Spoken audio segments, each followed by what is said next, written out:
প্রিয় শিক্ষার্থীরা, আসসালামু আলাইকুম। আশা করছি সবাই ভালো আছো। আমি ফারজানা খান মজলিস আজ পড়াবো প্রবন্ধ রচনা অধ্যবসায়। পড়ছি প্রবন্ধ রচনা অধ্যবসায়। অধ্যবসায় সূচনা। পৃথিবীতে সফলতার জন্য চাই সাধনা, সাধনার জন্য চাই একাগ্রতা এবং নিষ্ঠা। এ পৃথিবীতে যারা বড় হয়েছেন, খ্যাতনামা হয়েছেন, তারা সবাই অধ্যবসায়ের দ্বারাই হয়েছেন। অধ্যবসায়ী হতে না পারলে জীবনে পরম আকাঙ্ক্ষিত জিনিসটি অধরাই থেকে যায়। অবিচল সংকল্প নিয়ে সকল প্রতিকূলতা অতিক্রম করে অপরিসীম ধৈর্যের পরীক্ষায় উত্তীর্ণ হয়ে সাফল্য লাভ করার গুণটি অধ্যবসায়। তাই ডক্টর মোহাম্মদ শহীদুল্লাহ বলেছেন, কোনো কাজ ধরে যদি উত্তম সেজন, হোক সহস্র বিঘ্ন ছাড়ে না কখন। তাহলে আমরা জানতে পারলাম এই পৃথিবীতে সফলতার জন্য সাধনা করতে হবে, আর সাধনার জন্য থাকতে হবে একাগ্রতা এবং নিষ্ঠা। পৃথিবীতে যারা বড় হয়েছেন, খ্যাতনামা হয়েছেন, তারা সবাই অধ্যবসায়ের দ্বারাই হয়েছেন। অধ্যবসায়ী হতে হলে মানুষকে ধৈর্যশীল হতে হবে, অবিচল সংকল্প নিয়ে সকল প্রতিকূলতা অতিক্রম করতে হবে, ধৈর্যের পরীক্ষা উত্তীর্ণ হয়ে সাফল্য লাভ করার গুণটি হচ্ছে অধ্যবসায়। এবার অধ্যবসায় কি? অধ্যবসায় হলো কোনো কাজে অবিরাম সাধনা বা ক্রমাগত প্রচেষ্টা।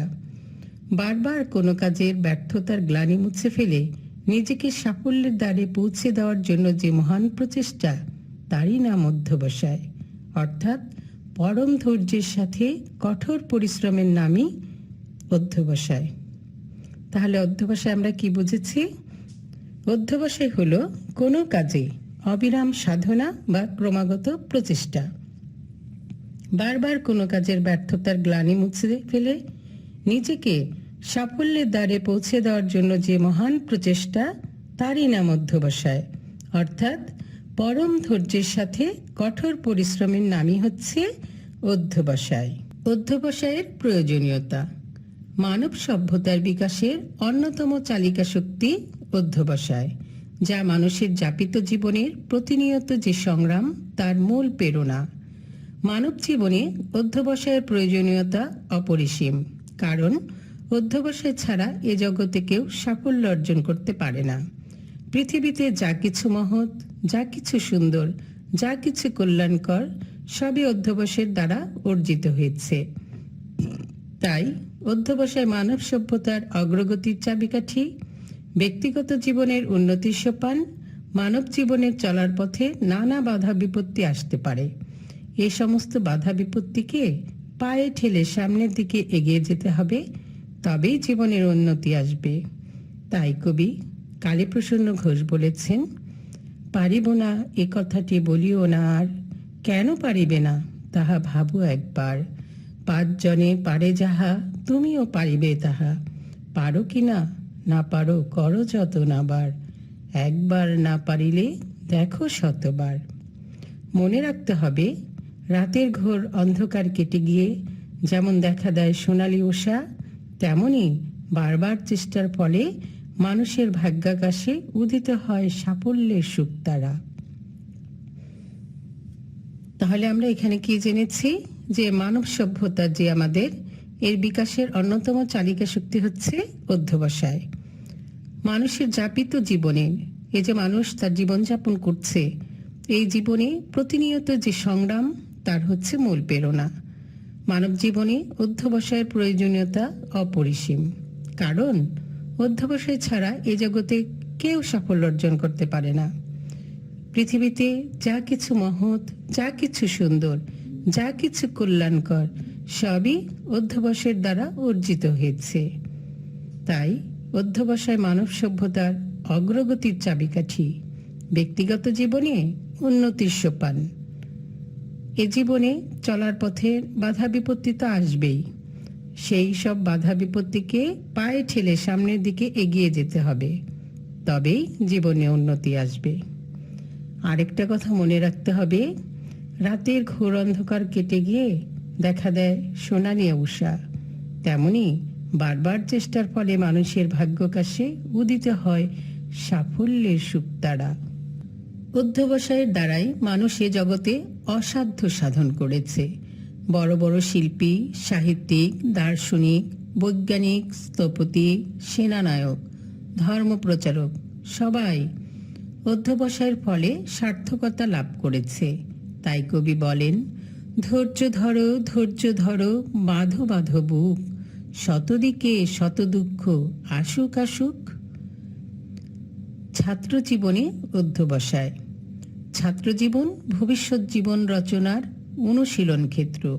তাই অধ্যবসায় ছাত্র জীবনের সব ক্ষেত্রেই গুরুত্বপূর্ণ ভূমিকা রাখে। ছাত্ররা জাতির ভবিষ্যৎ। বিশ্বের কোটি কোটি ভাগ্য বিড়ম্বিত মানুষ চেয়ে আছে তাদের দিকে। আলস্যপরায়ণ এবং শ্রমবিমুখ ছাত্রছাত্রী কখনো বিদ্যা অর্জন করতে পারে না। অধ্যবসায়ী ছাত্রছাত্রী অল্প মেধা সম্পন্ন হলেও সফলতা লাভ করতে পারে। কোনো ছাত্র একবার বিফল হয়ে বসে থাকলে চলবে না। পুনরায় দ্বিগুণ উৎসাহে তার অধ্যবসায়ে মনোনিবেশ করা প্রয়োজন। ছাত্রছাত্রীদের সবচেয়ে বেশি অধ্যবসায়ী হওয়া দরকার, কারণ তাদের সাফল্যের উপরেই জাতির সাফল্য নির্ভর করে। তাই শিক্ষার্থীদের স্লোগান হওয়া প্রয়োজন, আসবে পথে আধার নেমে, তাই বলে কি রইব থেমে। দেখো, এখানে বলা হয়েছে যে মানুষ অধ্যবসায় দিয়ে অসাধ্য সাধন করেছে। এই যে বড় বড় শিল্পী, সাহিত্যিক, দার্শনিক, বৈজ্ঞানিক, স্থপতি, সেনানায়ক, ধর্মপ্রচারক আছেন, সবাই সফলতা পেয়েছে কি করে? অধ্যবসায়ের ফলে। আর ছাত্র জীবন ভবিষ্যৎ জীবন রচনার অনুশীলন ক্ষেত্র। অধ্যবসায় ছাত্র জীবনের সব ক্ষেত্রেই গুরুত্বপূর্ণ ভূমিকা রাখে। আমাদের জাতির ভবিষ্যৎ ছাত্ররা। বিশ্বের কোটি কোটি অসহায় মানুষ চেয়ে আছে এই ভবিষ্যৎ প্রজন্মের দিকে। আলস্যপরায়ণ এবং শ্রমবিমুখ ছাত্রছাত্রী কখনো বিদ্যা অর্জন করতে পারে না। অধ্যবসায়ী ছাত্রছাত্রী যদি তাদের মেধা অল্পও হয়, তবু তাদের চেষ্টা দিয়ে অধ্যবসায় দিয়ে সফলতা লাভ করতে পারে। কোনো ছাত্র একবার বিফল হয়ে বসে থাকলে চলবে না। পুনরায় দ্বিগুণ উৎসাহে তার অধ্যবসায়ে মনোনিবেশ করতে হবে। ছাত্রছাত্রীদের সবচেয়ে বেশি অধ্যবসায়ী হওয়া দরকার, কারণ তাদের সাফল্যের উপরই জাতির সাফল্য নির্ভর করে। জাতীয় জীবনে অধ্যবসায়। জাতীয় জীবনে অধ্যবসায়ের কোনো বিকল্প নেই। ছাত্র জীবন ও ব্যক্তিগত জীবনে যেমন অধ্যবসায়ের প্রয়োজনীয়তা রয়েছে, একইভাবে জাতীয় জীবনেও অধ্যবসায়ের প্রয়োজনীয়তা রয়েছে। অধ্যবসায়ী না হলে কোনো জাতি উন্নতি ও অগ্রগতি লাভ করতে পারে না। একমাত্র অধ্যবসায়ী জাতি উন্নতির স্বর্ণ শিখরে আরোহণ করতে পারে এবং সার্বিক সাফল্যের প্রতীক হিসেবে বিশ্বের দরবারে পরিচিত হতে পারে। আর এতে করে জাতীয় জীবনে অধ্যবসায়ের গুরুত্ব কতখানি তা সহজেই অনুমেয়। এই যে জাতীয় জীবনে আমাদের অধ্যবসায়ের কোনো বিকল্প নেই। এটা ছাত্র জীবন ও ব্যক্তিগত জীবন সব সময়ে অধ্যবসায়ের প্রয়োজন রয়েছে। অধ্যবসায় না হলে কোনো জাতি উন্নতি করতে পারে না। একমাত্র অধ্যবসায়ী জাতি উন্নতি স্বর্ণ শিখরে আরোহণ করতে পারে। কাজেই আমাদেরকে অধ্যবসায়ী হতে হবে। এবার অধ্যবসায় ও প্রতিভা। অধ্যবসায় ছাড়া সুপ্ত প্রতিভা বিকশিত হয় না। অধ্যবসায়ের সাথে প্রতিভা যোগ হলে মানুষ বড় বড় কিছু হতে পারে। অধ্যবসায় না থাকলে শুধু প্রতিভার দ্বারা কিছু হয় না। আবার অধ্যবসায় থাকলে অসাধারণ প্রতিভার অধিকারী না হলেও বড় কার্য সাধন করা যায়। জগতে বহু বিখ্যাত লোক আছেন যারা প্রতিভাবান অপেক্ষা অধ্যবসায়ী ছিলেন বেশি। বৈজ্ঞানিক নিউটন বলেন, প্রতিভা বলে কিছু নেই, পরিশ্রম এবং সাধনা করে যাও, তাহলে প্রতিভাকে অগ্রাহ্য করতে পারবে। ডাল্টন স্পষ্ট ভাষায় বলেছেন, লোকে আমাকে প্রতিভাবান বলে, কিন্তু আমি পরিশ্রম ছাড়া কিছুই জানি না। দেখো, এখানে বলা হয়েছে যে অধ্যবসায় ছাড়া মানুষের ভেতরে যে লুকানো প্রতিভা আছে এটা বিকশিত হয় না। আর অধ্যবসায়ের সাথে প্রতিভা যোগ হলেই মানুষ বড় কিছু হতে পারে। অধ্যবসায় না থাকলে শুধু প্রতিভার দ্বারা কিছুই হয় না। আবার অধ্যবসায় থাকলে অসাধারণ প্রতিভার অধিকারী না হলেও বড় কার্য সাধন করা যায়। যে তোমার প্রতিভা আছে কিন্তু তুমি অধ্যবসায়ী না, তাহলে কিন্তু তুমি কিছু করতে পারবে না। আবার তুমি অসাধারণ প্রতিভার অধিকারী কিন্তু তুমি কাজ করছো না, তাহলে তুমি কিছু করতে পারবে না। এ জগতে বহু বিখ্যাত লোক আছেন যারা প্রতিভাবান অপেক্ষা অধ্যবসায়ী ছিলেন বেশি। বৈজ্ঞানিক নিউটন বলেন, প্রতিভা বলে কিছু নেই, পরিশ্রম এবং সাধনা করে যাও, তাহলে প্রতিভাকে অগ্রাহ্য করতে পারবে। আর ডাল্টন স্পষ্ট ভাষায় বলেছেন, লোকে আমাকে প্রতিভাবান বলে, কিন্তু আমি পরিশ্রম ছাড়া কিছুই জানি না। অধ্যবসায় ও সফলতা। জীবনযুদ্ধে পরাজিত হয়ে হাল ছেড়ে দেওয়া কোনো সুবিবেচকের কাজ নয়। বলা হয়ে থাকে, failure is the pillar of success, অর্থাৎ ব্যর্থতাই সফলতার সোপান। যে লোক বিফলতার তিক্ত অভিজ্ঞতা সঞ্চয় করে অধ্যবসায়ের সাথে কাজে অগ্রসর হয়, সফলতা তার জন্য নিশ্চিত। অবিচলিত অধ্যবসায়ের দ্বারা সফলতার চরম লক্ষ্যে পৌঁছানো অসম্ভব কিছু নয়। তাই বলা যায়, একমাত্র অধ্যবসায়ী মানব জীবনে সোনালী অধ্যায়ের সূচনা করতে পারে। দেখো এখানে কি বলেছে, যে জীবন যুদ্ধে, এ জীবনটা চলছে, অনেক সময় তোমার সফল হবে, অনেক সময় তুমি বিফল হবে। তাই বলে তোমাকে হতাশ হলে চলবে না, তোমাকে কাজ করতে হবে। বলাই আছে, ব্যর্থতাই সফলতার সোপান।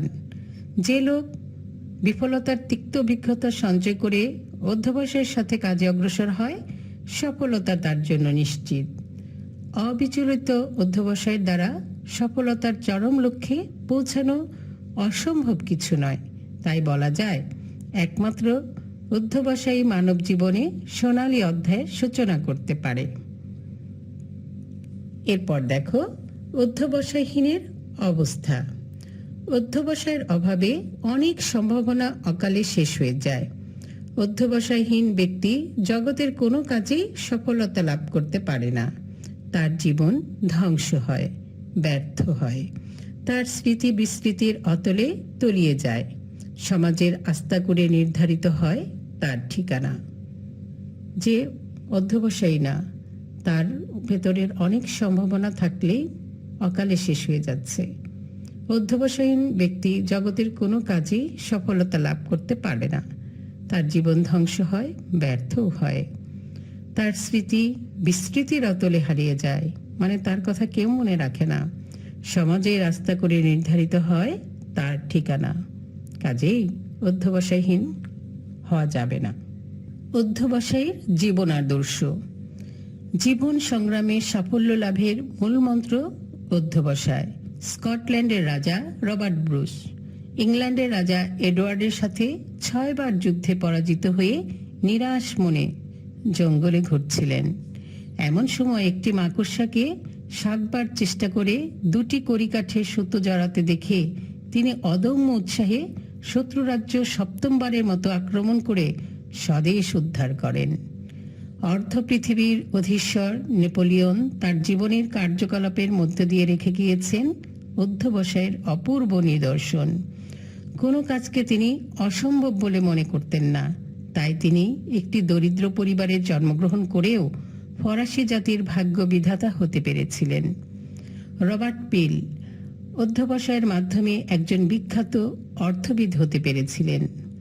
অধ্যবসায়ের দ্বারা কলম্বাস আবিষ্কার করেছিলেন আমেরিকা। শুধু অধ্যবসায়ের বলেই রবীন্দ্রনাথ ঠাকুর, শেরেবাংলা একে ফজলুল হক, জগদীশচন্দ্র বসু ও কাজী নজরুল ইসলাম বিশ্ববিখ্যাত হতে পেরেছিলেন। বিজ্ঞানী নিউটন নিজেই স্বীকার করেছেন, বিজ্ঞানে তার অবদানের মূলে আছে বহু বছরের একনিষ্ঠ ও নিরবচ্ছিন্ন পরিশ্রম। এই যে অধ্যবসায়ী ব্যক্তিদের জীবনের কথা আমরা জানলাম, যে জীবন সংগ্রামে সাফল্য লাভের মূল মন্ত্রই হচ্ছে অধ্যবসায়। স্কটল্যান্ডের রাজা রবার্ট ব্রুস ইংল্যান্ডের রাজা এডওয়ার্ডের সাথে 6 বার যুদ্ধে পরাজিত হয়ে নিরাশ মনে জঙ্গলে ঘুরেছিলেন। এমন সময় একটি মাকড়সা, তুচ্ছ একটি মাকড়সার কাছ থেকে তিনি শিক্ষা নিয়েছেন কি 7 বার চেষ্টা করে 2টি কড়িকাঠে সুতো জড়াতে দেখে তিনি অদম্য উৎসাহে শত্রুরাজ্য 7ম বারের মতো আক্রমণ করে স্বদেশ উদ্ধার করেন। অর্ধ পৃথিবীর অধীশ্বর নেপোলিয়ন তার জীবনের কার্যকলাপের মধ্য দিয়ে রেখে গিয়েছেন অধ্যবসায়ের অপূর্ব নিদর্শন। কোনো কাজকে তিনি অসম্ভব বলে মনে করতেন না। তাই তিনি একটি দরিদ্র পরিবারে জন্মগ্রহণ করেও ফরাসি জাতির ভাগ্য বিধাতা হতে পেরেছিলেন। রবার্ট পিল অধ্যবসায়ের মাধ্যমে একজন বিখ্যাত অর্থবিদ হতে পেরেছিলেন।